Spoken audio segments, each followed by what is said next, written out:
A no-sleep story posted by deathbyproxy. My uncle called it the witness, and now, so do I. When I was a little girl, my parents weren't what you'd call happy in their marriage, so I ended up spending a lot of time with my uncle.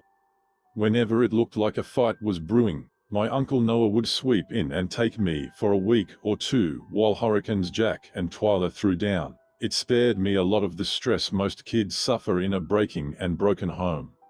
I got to skip the fights and still come back for the reparations. Many an ice cream dinner and surprise game system came from this fractured dynamic, and it wasn't until much later that I realized how unhealthy my family was. And that was only after Uncle Noah disappeared. Uncle Noah was a collector. He had the usual obsessions like art and artifacts, but he had limited the scope of his interests to the occult, which made his collection especially intriguing to a child raised on Tales from the Crypt and Goosebumps. He had atoms with intricate hilts displayed behind leaded glass. A deck of tarot cards locked in an airtight and bulletproof case. A crystal goblet nestled in a case of Bristol blue glass filled with argon. And countless books, in piles, on shelves, and locked up in iron-banded chests. It was a mystical paradise. Every time I'd visit, he'd have a new piece for the collection and a story to go with it. "This is a portrait of Mother Shipton," he'd said of a painting he'd acquired when I was 10. A clairvoyant from the 16th century. "It's the only known portrait of her to exist in the world." I'd recoiled from the exquisitely disfigured woman detailed on the canvas, but listened with rapt attention as he'd recounted what he knew of her life and prophecies. His house was filled with glass cases, locked shelves, and curio cabinets packed full of arcane objects and the tales to go with them. The only case he never filled before his disappearance was the one he had reserved for what he called his white whale. "This is for the witness," he'd said, gazing into the brightly lit interior of a tall glass box. He'd built it in the middle of the library.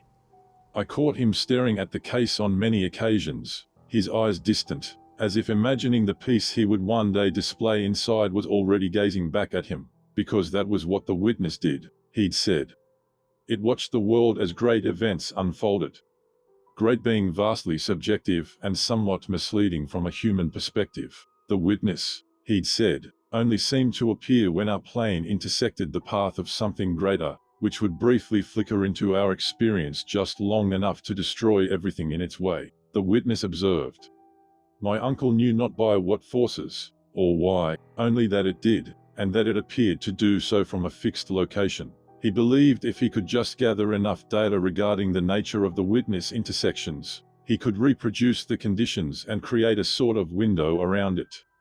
And that was the box. His unfinished window. Unfortunately, it would remain just that. Unfinished. He disappeared one cold, rainy night in November.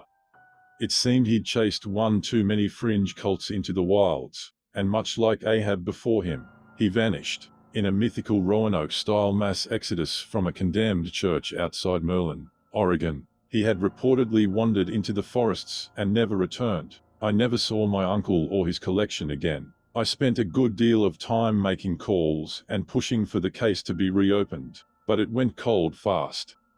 After that, his estate went to his estranged wife. It would have been mine, my parents later informed me, had they not absolutely insisted he leave my name out of his will. As a result, piece by piece, his collection was dismantled and sold off to the highest bidders. All I had left of him was an old silver pendant he told me would keep us connected, no matter the distance, and a collection of non-occult books he'd gifted to me over time. At 10, I believed the pendant was as magical as anything else in his collection. At 20, it was harder to believe, but having it gave me comfort. Especially once his estate was gone. I left home a short while later. I was off to college, and when that was done I had an internship waiting for me in Portland.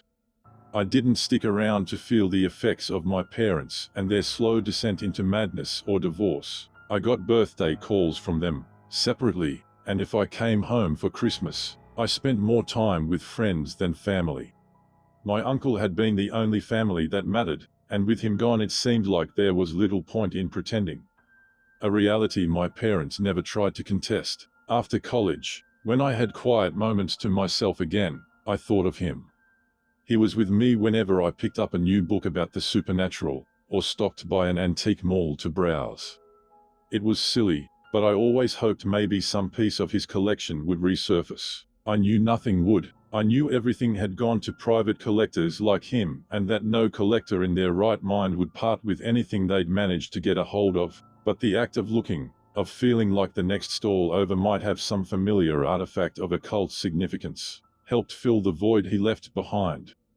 All it would take was an afternoon trailing my fingers over countless mixed antiques, the silver pendant warm beneath my other hand, and I could feel him with me again, his memory lingering in my mind like an oversized hug, and I'd give the silver pendant a little squeeze, like I was hugging him back. After that, I'd spend the rest of the day in a hazy afterglow of bittersweet nostalgia nestled in a bed of inner peace. I was caught in one such haze, curled up on the couch with a brand new book of paranormal essays my uncle would have loved, when I realized I was being watched. I don't know when it happened. I saw no movement, heard no sound. I just became aware of him crouching in the corner behind the old black ironwood stove in the corner, his head resting against the rough stone surround at an uncomfortable angle, and he watched me with vacant, lidless eyes far too big for his pallid face. He, I say, though I have no way of knowing. It looked humanoid in the vaguest possible sense. All his proportions were wrong.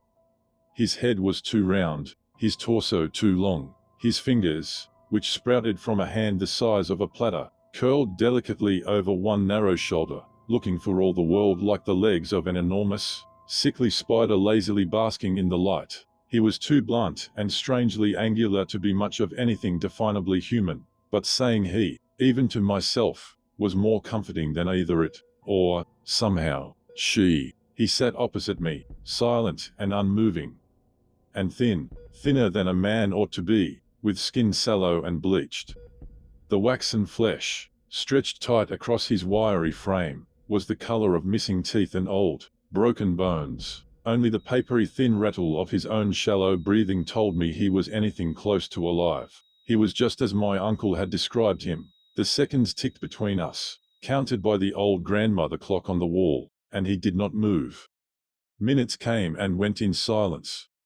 Then, all at once, he let out a tremendous wheeze, startling me as his whole body shuddered and drew inward as if he were on the verge of imploding. I waited, tense and horrified, for the wet crunch of snapping bone, but it never came. Instead, he slowly relaxed back into his former position, his eyes never straying from mine, nor mine from his. I was as much frozen by curiosity as I was genuine terror. If this was my uncle's white whale, then I was in the greatest and most existential danger of my entire life. If it wasn't, then I had no clue what I was facing, and that was just as overwhelming to contemplate as whatever he might have been there to witness. Something about him struck me as familiar, though.